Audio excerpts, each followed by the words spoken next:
The Daffodils by William Wordsworth. I wandered, lonely as a cloud that floats on high over hills and hills, when all at once I saw a crowd, a host of golden daffodils, beside the lake, beneath the trees, fluttering and dancing in the breeze, continuous as the stars that shine and twinkle on the Milky Way.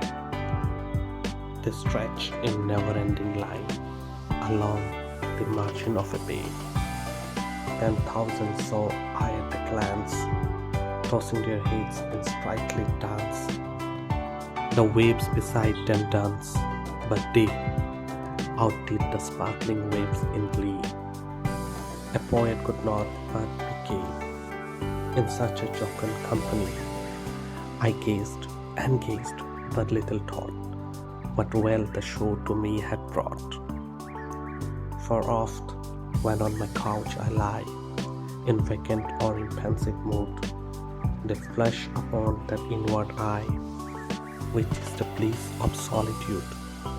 And then my heart with pleasure fills and dances with the daffodils.